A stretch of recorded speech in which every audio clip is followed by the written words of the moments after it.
Today's podcast is brought to you by Hyde Tools. You know the name. When you think of Hyde Tools, you probably think surface prep, joint knives, taping knives, multi-tools, drywall, sanding.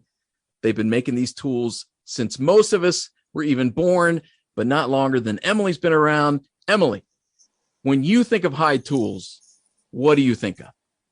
I really think about all the things you just said. But, there's one thing I've always wondered, which is why doesn't Hyde make applicators? They do. That's the big surprise announcement today. Yes, I know, right? Sincere shock is what you're hearing in my voice. Hyde has introduced the Evolution lineup of brushes and rollers.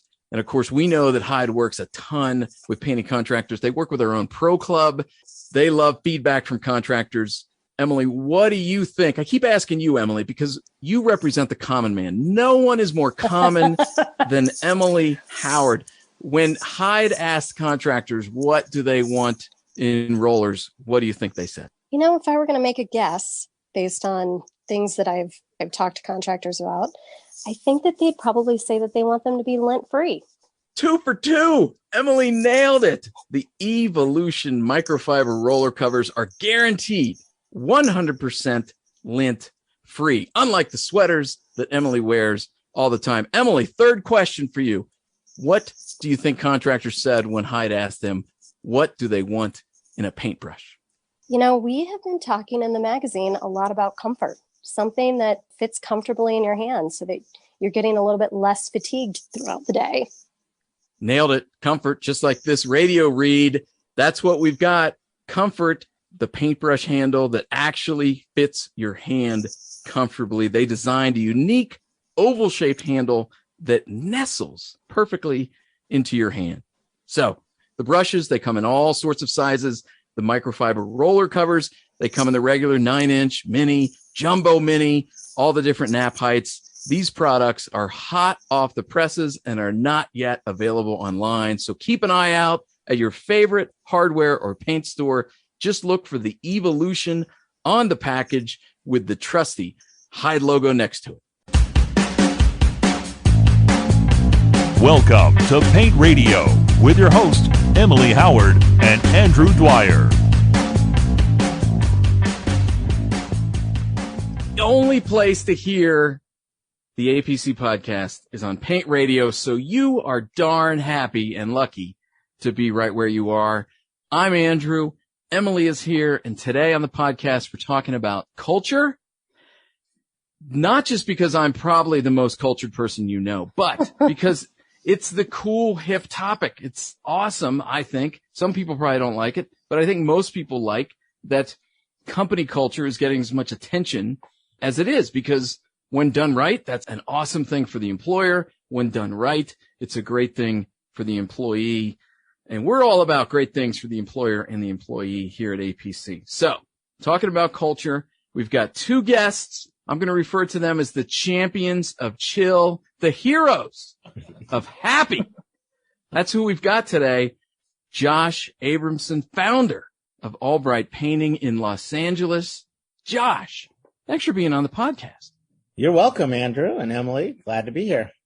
And joining Josh as the champion of chill is Cole Palea, owner of Novo Painting and Property Services in Seattle, Washington.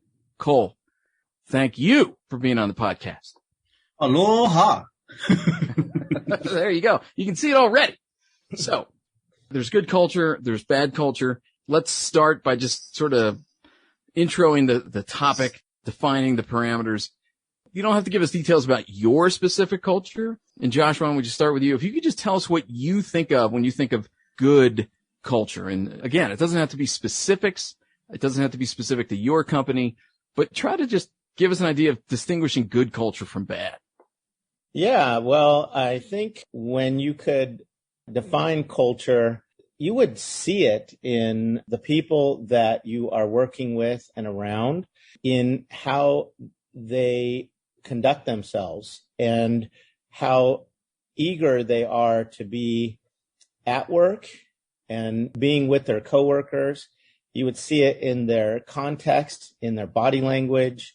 You would know whether you have good culture or not by how people behave around others, whether it be your clients or other employees. I like it. I like it. That's an excellent start. Cole, what would you add to Josh's explanation?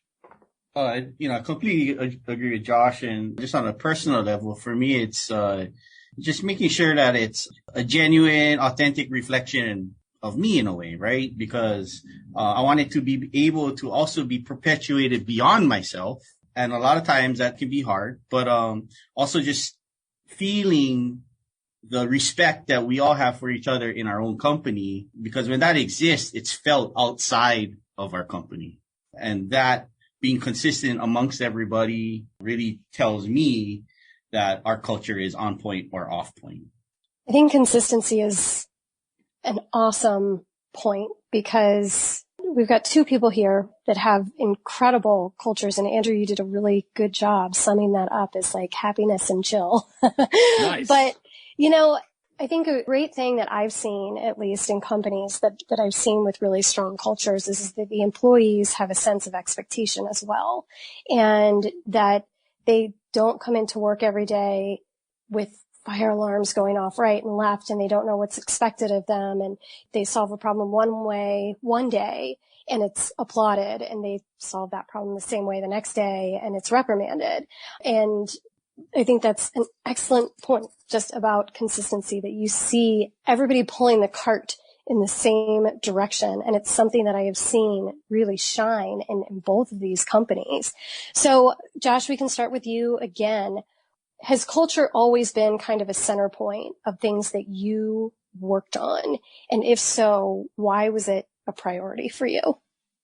Great question. And no, I can't say that it was always something that I worked on and recognized. I would say in the beginning of my journey with allbright, our culture was a little confused and we didn't know what our true culture was until I identified our 4 top values of the company.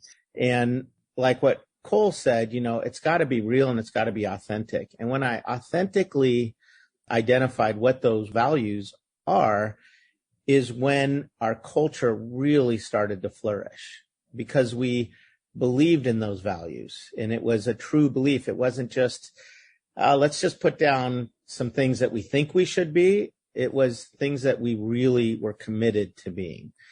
And I think that's where we really started to see our culture and identifying it so that we had a direction.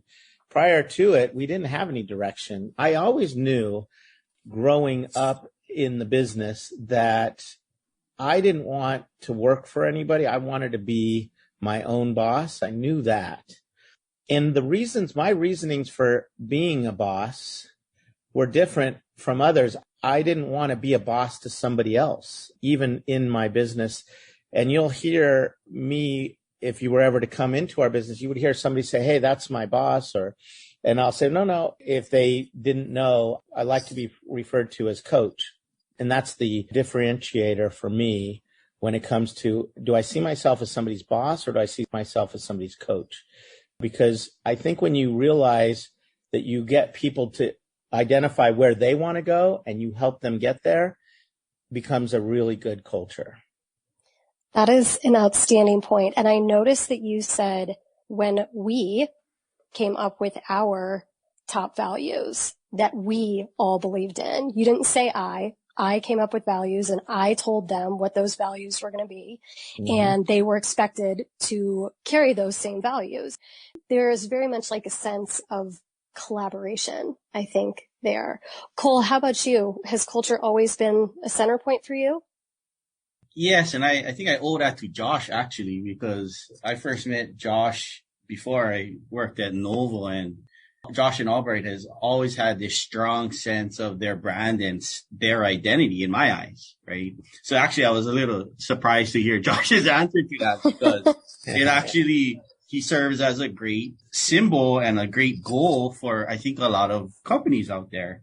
And the last time I saw Josh was at the Phoenix convention, right? Josh, we're riding in the bus to the Sherwin-Williams party, and he tells me he said, Cole, there's one word that encompasses your culture. And I was like, what is it? And Josh was like, aloha. And in my head, I was just thrown back a little because it's very true to who I am. But because I'm native Hawaiian, I'm from Hawaii. Aloha to me, it can be generic sometimes up in the mainland, right? Where it's like flower lace, tiki torches, pineapples on pizzas and all of this kind of other stuff. And it's really not that for me. And so I've always been hesitant to, embrace that word, as the symbol of my culture. I've always been like that. But Josh kind of gave me this permission the last time I saw him to say, no, that's genuine to you. So it's just about how we now practice that so that I have like this higher bar of making sure it's authentic, right? And so to directly answer your question, yeah, it's always been on my mind, but it's because of Josh that put it there years ago, We've all been given that direction. I can tell you how it happened for me. I was at a Nolan Consulting meeting back in Philadelphia. This was probably 15, maybe even 20 years ago. It might have been 15. Anyway, they sat us down and they asked us to review this page of words. There was about 70 words on this page that you were to pick your top 10 words out of it that relate to your company and how, you want to communicate. And all these words out of the 70, you wanted to pick about 30 or 40 of them, professional, quality, you just think of so many descriptive words, and they were all on this page and you could only pick 10. And after you pick 10, they said, now you can only pick 5. And that even got more challenging. And then the last assignment was, now you have to pick 1. And it was at that moment when the light bulb went off for me, and it set me on the course and the direction for our company, and that was happiness. Once I recognized that happiness was my core belief about our company, is I want everyone to be happy who either comes in contact with allbright, whether it be a customer, whether it be our employees or our team members, whether it be our community locally, and our trade. I want anyone who comes in contact with allbright to be happy. That was the top value. And then from there, I was able to share that with my team, and we came up with the other 4. But that really set us on that direction. It's listening to you guys talk. It's really an extension of, decades ago when it was all like, hey, companies need to have a mission statement. And I think as many people embrace that concept as mocked that concept. And I think all of these things, and of course we still deal with that. Some people think this is a ridiculous waste of time. Okay. We're not forcing you to do it, but whether it's, it's similar to the old Myers-Briggs personality test, or if you're a fan of Enneagram or Clifton Strengths, right? There's so many programs out there that serve to try to capture someone's essence. Not to label you, but to help you understand you, because the better you can understand you, okay, now I've got a foundation. I'm sort of understanding what my essence is and what I want to do and accomplish. And so the same is true, clearly, when it comes to figuring out what you want your culture to be, what your culture is. Some people just want a job, and some people just want to offer a job. And you know what? That's what I offer. I don't offer culture. If you need more than that, go work for your mom, right? Maybe there's some boomers out there that have that attitude. Not look at me labeling. Shame on me. But all of that said, I think it is a wonderful opportunity to get a better grasp, clearly, on what it is you hope to accomplish other than run a business, what you offer employees other than a job. There's certainly plenty of studies to talk about young people and how they want to believe they're part of a bigger cause and they're contributing. So all of that gobbledygook said, Cole, let's start with you. How would you describe the culture at Novo Painting? Walk us through the cultural field, the cultural landscape there at Novo Painting. Yeah. So, as I mentioned before, I'm from Hawaii. So, it's, Aloha Spirit is live and well there, meaning, hey, you come to my house, come eat, come drink, come enjoy your time. If I never see you again, hey, nice seeing you, right? Or, you're on a small island, and every relationship you build, you can burn bridges if you don't handle that right. And I think the overall vibe that people get, when walking through the front door, or the clients we interact with on a daily, or the community work that we do, is similar to Josh. It's this feeling of positive vibrations. And just to say that, look, it's only paint. Like, we're going to make mistakes, but just know that when you come here, we're going to support our relationship and make sure that we're going to move forward from those mistakes. Don't be scared about that, right? There's this sense of security that I think some of our people have here, where they respect it, right? They understand that I'm not a micromanager, and I'm really here to help build them up and help empower them within our guardrails of our culture and our company, which is based on respect. That's a huge part of the core. What I did is I asked my people, hey, what's the number one thing? And they said, well, mutual respect sets a good foundation for us to be positive, right? And when people have that coming in and can leave that guard out, that's the first thing you see them shed when they come through the front doors, right? Is this guard. And we try to create that environment of just safety, positive support, so we can see the best version of themselves as a representative of Novo out in community or with the clients. So to encompass that word of aloha again is really to welcome people in. They feel that spirit, they feel the welcoming support, and really give them that foundation to do the best work they can once they leave. I love it. And it shouldn't surprise us that you did such a fabulous job of describing this qualitative thing as the culture at Novo. And by the way, Emily, when we post this podcast, we should add a tag of ASMR, because if you just listen to Cole talk, man, the chill just comes over you, right? It's pretty great. What is ASMR? I don't know. Yeah, what is Josh, come on. Unfortunately, I don't have time to go into that. Feel free to Google ASMR. I gotta Google that. Yes, you will.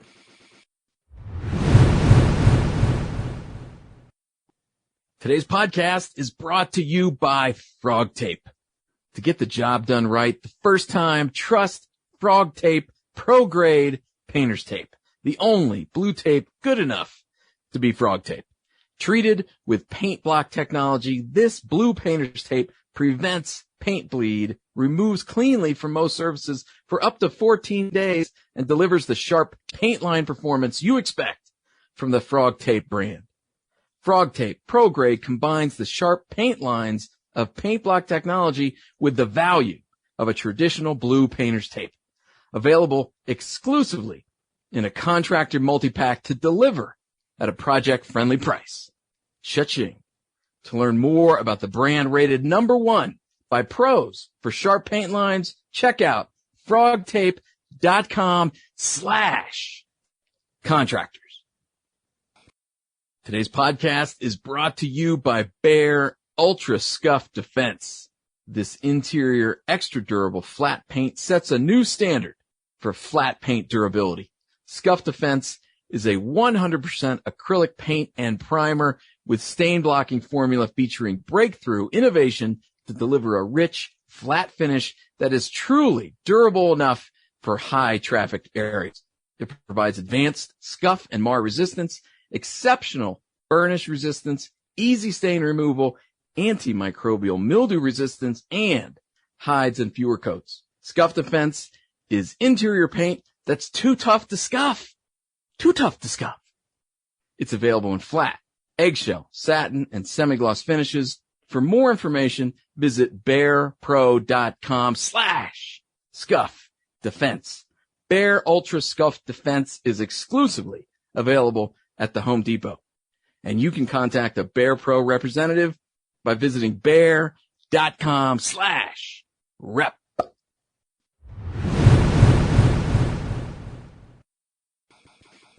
Josh, how about you? How would you describe the culture that you're fostering there at allbright? Wow. Well, I can't say it any better than Cole. In fact, the way Cole described his culture, I would say we mimic that as well in all the same qualities. Where ours comes from is really our 4 values. We tell people when they come to work here, the very first thing is we say, we want to become the very best place you've ever worked. And we're truly going to work towards that and do everything we can within our 4 values as a guide. And that is with the support. Same thing that Cole talked about. We want people to feel supported. We talk about that. We tell them, you don't have to lie to us if there was a mistake. Don't feel like you have to lie about it. We ask for ownership of that. Own it, and then we will come alongside of you and support you in making that change. That's the trust part of our value, is we say, not only do you want to trust us when you come to work here, that we're going to do and say what we are going to do for you, or the growth path or the training that we're going to give you and all that. You want to trust, we want to trust you as well in those things. So we talk about that in a lot of our meetings. We also talk about our next value, and that is the we, not me attitude. We want our team members to know that nothing can get done individually and become great. It takes us all to make something happen and to grow this company. And so we give respect and value to other parts of our company so that it's a we, not me attitude. And when somebody starts complaining about something that they don't like to do, but yet the whole team does it and does it well and feels like it's something that really supports what we're doing, then they have to get in line with that. And then our last value is we're always asking ourselves, is that the best we can do? And if it is, great. If we know we could do better, then we're always striving for doing better. And so it keeps us growing, and it keeps us being progressive in even how we treat each other, how we respect each other, or the new culture that's coming in terms of the new generation. Really, is that the best we can do, saying that's how we've always done it? That's not our culture. So we teach those 4 values that then creates that culture. So, and you all have both said that your culture wasn't always at this, right? This is not something that appears one day, because even if you as the owner are bought in and you want a positive culture that is fostered with respect and trust and security, you've got to bring everybody else in under that umbrella, and not everybody is always open to the we, not me kind of attitude. What have you done to help bring people in line, and especially people who maybe struggled with this a little bit more? Josh, why don't we start with you? Well, when people struggle within our 4 values, it's usually discussed and it's identified pretty quickly, usually. So when somebody isn't a part of our 4 values or struggling with one of them, we'll usually go and have a one-on-one with them. We call it a check-in.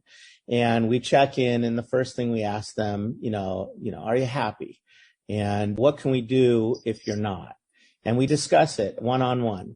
And we have that check-in. And that check-in is then communicated to management so that everyone's aware of where this person is struggling. And then there's follow-ups to that. And that's typically how we deal with it now. In the beginning, I would say that it's self-regulated. As we started to really take hold of our values and this culture, people started to either exit themselves, or we would come to a point where we would have to make a decision based upon those values. And if this person doesn't fit into the culture, then it's time to let them go be successful somewhere else. And that's how we've dealt with it and how we continue to deal with it. Yeah. Cole, how about you? How have you all dealt with people that maybe struggled with getting on board with your culture? Well, full disclosure, we're a fraction of the size of allbright, right? But I think the challenge is still there of how do you perpetuate the culture through different players on the team. And this is our 10th year of Novo. And it's only really this year where I feel confident that I have the right strategy and players on board to move this forward, the culture I have envisioned, right? And in this last year, we've really gone and dug into the, Jim Collins, good to great, the flywheel momentum. And how do I keep that flywheel moving on a small scale and then build that momentum, understanding that little pebbles will come in there and might slow it down a little. But we're trying to avoid those big boulders from screwing up our whole flywheel momentum. And so once I was able to identify 5 different players who all were on different positions in the company, from crew leader to apprentice, who just were outstanding examples of culture for us, I brought them to the flywheel table, right? And in the winter, we continually talked about the values and what we appreciated about each other.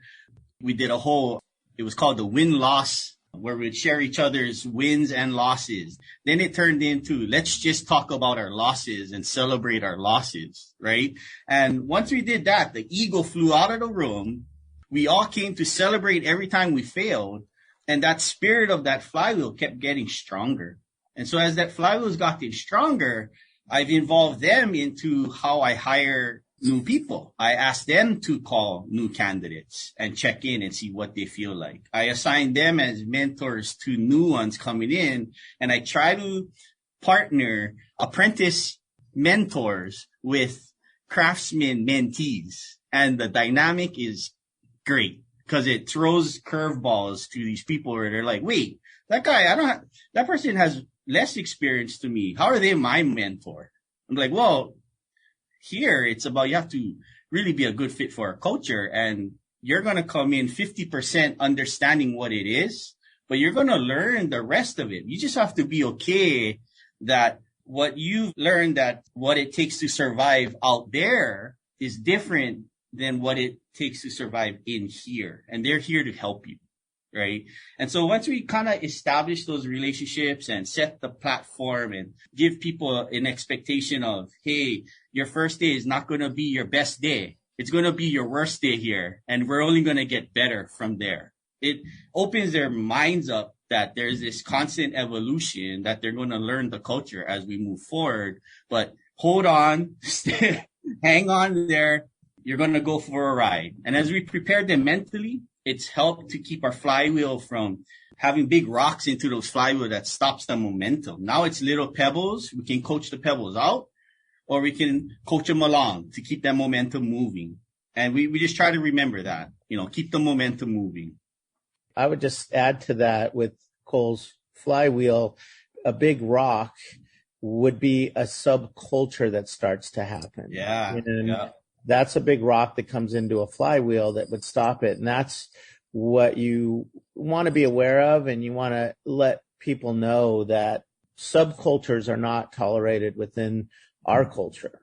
That's a very interesting concept that I actually had not considered at all. Can you talk a little bit more about subculture and what that is, and when you've seen that and how you've gone about dismantling it?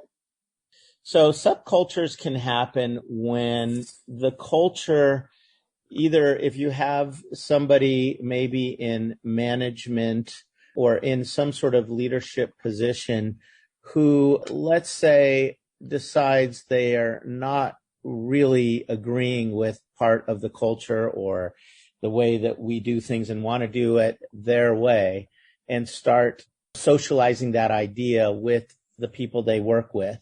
And you start to find out that they're talking about their way or how they do it, and it's more, again, about them and not about the we.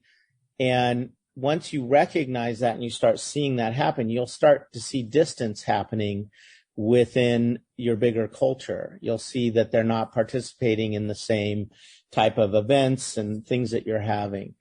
When you recognize that, it's good to have, obviously, a talk with whoever's leading that. But you also let the people that are working under that leader know that it doesn't do any good for somebody to complain to you or you to complain to them who isn't in a position to make that change. And like guys will, for an instance, the guys will complain about maybe their wage to another employee. And we teach that, yes, you've complained to that employee about your wage and you're not happy about it, but how does he help you get a higher wage? And when they realize he really can't, then we teach that why would you talk to him about that? It doesn't do you any good. It only gets you in trouble because now you're causing a micro culture that's happening about you're not happy. And so that's why we teach those areas of bring it to the person that can make that change. Don't speak to your colleagues about something they can't change. Not kind of complaining for complaining's sake. Right. Yeah. And Josh is hitting on gossip, right? Like yeah. that gossip is a silent killer, really. And it's being created by individuals who are actually unclear about what's going on, right? Like there's this gap of communication. It can be their own perception. It can be like other people's gossips influencing more gossip, and all of that just creates more drama, right? And you're like, oh my goodness, like how do we get past this stuff? And if you try to somehow encourage the environment of, well, no, you have an issue, you can approach your leader because you're not in trouble if you share what's on your mind or if you made a mistake or any of that. That security allows them to communicate that, which hopefully gives us an opportunity to coach them out of the gossip.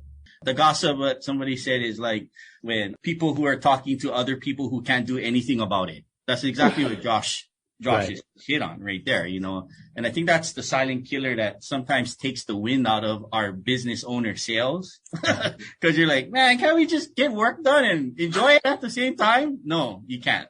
There's a lack of clarity sometimes, you know, most times. Another thing that I was curious about, because both of you all, you have a very positive culture, but your culture, to me at least, has always felt like it's very noticeable. It's something that I see in the projects that you're doing, the pictures that you send, your marketing, your branding, all of these things sort of seem to really market this culture that you've got inside of your company. I'm curious that given the fact that we are in the midst of a labor crisis, how are you guys doing? Do you think that your culture is giving you a leg up on your competition as far as bringing labor in? I would say yes, 100% that our culture attracts people to our company. In fact, today, one of our competitors' salesperson reached out to us because of that very culture that he sees. And he said it wasn't a part of the culture he was at his company, and he wanted to be a part of that. And he started just today, is his first day. And that was one of his biggest reasons why we didn't poach him in any way. We just had our ad out and he came across it and was willing to make that big change for him. You know, he's got a family and all that. And he decided to come on over. And I've heard that so many times from people who are applying, that the reason why they are applying is it looks like a really great place to work. And that's part of why we post and put that image out there, is because we want people to know who we really are. And when you put that out there, it's noticed. Well, how about you? I'd agree with Josh. I mean, over 10 years ago when I left my previous job, Josh's culture called me to be there too in California, you know, and that was everything just being put out there. And how could you not want to be a part of it, you know? For our company here, the branding machine hasn't been soaking that long, but I would say that the candidates I'm getting through wouldn't have come through Indeed or the typical routes that you normally do. Like, I'm getting a lot of interest through Instagram, where we're not intentionally marketing like Instagram to say all of these things, right? Our principle is create the impact, capture the story, and share the story. And whoever comes, and whoever doesn't, right? It's kind of like low bar, I guess, if you will. But the people we're seeing come through right now, it's interesting because they're saying, we want to be part of your guys' company, but what do you guys do again? Like, is it painting? You know? And I'm like, hey, come learn about it. And I've learned that if I can have a good person who's responding and like-minded and, understands a part of what we're doing here, they'll make for a great team member as in the field. I've had tons of DoorDash people come interested. Not all have worked out, but some have really excelled through the last couple of years with us. And I've been shocked by that aspect of it, right? I'm not going to lie. This year I've been telling everyone I don't paint exteriors. And they're like, why are you even saying that? I'm like, well, I don't want to be stuck in a position where I have to have X amount of bodies in the field so I can get through all of this work. I rather level out my overall schedule so that I can prioritize my culture and making sure my flywheel keeps moving. And as I've done that, it's been odd of what has happened. It's just like, whoa, our interior schedule all of a sudden is just through the roof. And we're still in the point of, yes, we need more bodies, but you know what? I think I'm going to start saying no a lot more because preserving our flywheel of culture right now is more important than really anything that I got going. I don't want to lose that. So that's how we kind of shifted the business a bit. Let's talk a bit about advice for contractors. And I also want to say, it's almost unfair, I think, for some listeners, because both of you, Cole and Josh, on the continuum of charisma, you're pretty far forward, right? You're putting off some big feels, right? You're emotional guys. You're well-spoken. A lot of charisma. Not everybody's like that. Somebody like me, dragging their knuckles, breathing through their mouth, right? We can't all be Josh and Cole. So kind of joking, but I'm also serious, right? What if somebody is like, I don't want to just offer a job, but I'm also not Mr. Charisma. I'm not really sure what my culture should be. And I'm sure you guys probably know some contractors. I definitely don't want you to name them, but if you could think of some contractors, some examples who aren't, Johnny Popular, but they have tapped into a culture. What advice do you give those people? How can you find your voice when it comes to culture? That's a great point, Andrew. And I think that what I think we all recognize is everyone has a culture. There is a culture in every company. And when the owner or the CEO of the company decides he wants to improve that culture, the advice I would give is to stay, like what Cole said, be authentic about what it is. And you go with that culture. So it doesn't mean that you have to be charismatic, you have to be feely touchy, whatever it is. But each company has its culture. And if you want to work on that culture, then you identify what is happening that is not authentic and true to your company or yourself. And that's when it becomes real. And you want it to become real. You want to identify it, and you want to have a direction for it. Doesn't mean it has to be like ours or like mine or like Cole's. It doesn't have to be a happy culture. It could actually be a extreme ownership culture where we extremely own our work. It could be any direction it needs to go for you to be authentic. And then when you have that, you communicate that. You communicate it and you get better at communicating it. Doesn't mean you have to be the front person if that's not who you are, but you have to be committed to making sure that what you want is being communicated and handled. That'd be love it. Yeah, Cole, go, man. When I first came to Washington, I had this head trash that I don't speak clearly enough, or proper enough. Because in Hawaii, we're laid back. It's broken English and all kind of mixed words. And I just didn't have that confidence up here. In fact, short story, I was on live TV doing an interview of our current project on the Pike Place Market sign. And the closed caption, I said, paint is currently falling off. Well, the closed caption said, penis is currently falling off. Right? And so here I am still dealing with my head trash speech challenges, and it's still there. But what I've learned is that that's part of the culture, actually, is that I'm being myself. I'm not really caring, actually. I have to be professional, of course, but I'm really been tuned. And I can't say this enough about the last interaction with Josh I had, because Josh actually held that mirror up and has thrown me off the last couple of years, because it's like I'm fighting to be myself. That's a weird thing to think of, yeah. But that's the truth, actually, is that I have to be okay with it that, hey, these things that you don't feel so confident about, it's not what Josh is doing down there in California or any other contractor around the nation. It's really what is important to me, myself, and what kind of company I want to be engaged and motivated through. Like, that's unique to what will make me motivated, right? It sounds selfish, but it is. It is selfish because we're setting that tone for the other people we're going to impact who come here, right? They need to be working on a sturdy foundation. And if here as the business owner and the creator of Novo, I have to ensure that I'm confident in that foundation before I can help anybody else. And so it was almost like a self-reflection thing that I had to do personally to feel better about who I am, where I'm from, and what I represent, so that that can come out tenfold in the culture.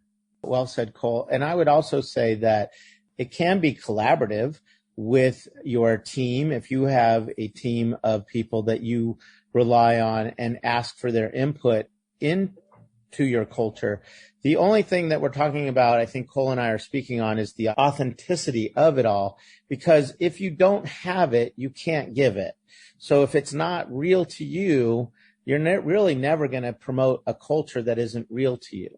So it could be a collaborative decision amongst your team, but you have to land on what is real to the team and what will be pushed forward in an authentic way. Yeah, well said. And I think, Josh, you walked us through one exercise that you did to begin, really kind of distilling your core values. Do either of you have any other stories about strategies or worksheets or anything that you went through to kind of get to the authentic place that both of you are in? Because it's an oddly challenging place to get to. Sure. It's, what we did is and I'm sure other companies have done it. It's just that basic post-it exercise where you get their whole team involved and then you have them write down on post-its what are the 3 words that describe best our culture to them. And we found all these similarities and all the word that has the most, right? It all of a sudden gets folded into your culture. But at the end of the day, you have to balance that with what you know as the business owner of how to, like how Josh said, like really take that input and make it part of one culture, right? But that practice, I felt, gave them a voice to the culture. It didn't discredit anything they're feeling or anything like that. But as a group, it allowed them to share their true feelings about it and see where we all align on. Because we're not all the same people. We don't have all the same values, but there are certain things that we all think the same about. And that just kind of gave them the opportunity to be heard, and that's an annual thing. After that happens, then it really gets that buy-in, I think, to what we're doing and why we're doing it. Yeah. Man, I love it. It's such like I said, a qualitative concept, a nuanced concept, tremendous discussion because you guys threaded the needle, did exactly what we were hoping, which is to voice that nebulous concept of culture, and you nailed it, and we love it. And if you want to learn more, if you want to see, because you can see their culture in their websites, check them out. Go to allbrightpainting.com. Go to novopainting.com. Novo, N-O-V-O. I would actually add, go to our Instagram and Facebook pages is where you'll really see our culture. Allbright Painting and Allbright Concrete Coatings. If you go to those platforms, you'll really see the culture. Our website is a little more static and doesn't get updated as much. But you're right, you can go there too. I'd say the same thing as Josh is like where you're going to feel the culture is through our Instagram. Definitely better than our website. I think for us, it speaks directly to the target audience for us, but that's really where you're going to feel it. Novo Painting and Instagram. Sweet. Love it. I was impressed with the website, but look at that. You can do even better. That's what you learn on paintmag.com. And I'll tell you another thing that is clear from this conversation is, man, if you're a contractor and you don't have someone you can network, whether they're in painting or some other field, it's just so important to have those peers that you can chat with who get to know you, who can push you and challenge you. I love hearing the back and forth between Cole and Josh. Just tremendous stuff. So Josh Abramson of Allbright Painting in Los Angeles and Cole Palea of Novo Painting and Property Services in Seattle. Guys, tremendous. Thank you for being on the podcast. Great discussion. Thank you. And thank you for what you're doing for the industry. Both of you, for sure. Yes. Well said again. Yes, we love what you're doing. Thank you very much for having us on. We appreciate it. And I just want to let everyone know that they don't have to worry because every little thing is going to be all bright. There you have it. I believe it. I truly believe it. Thank you for the kind words, man. We love what we do, Emily and I, and we hope you love what you do and you can love it even more. Keep working hard. Keep your double chin up, as I say. And if you're looking for more resources, go to paintmag.com. Thanks for listening, everybody. We'll see you next time.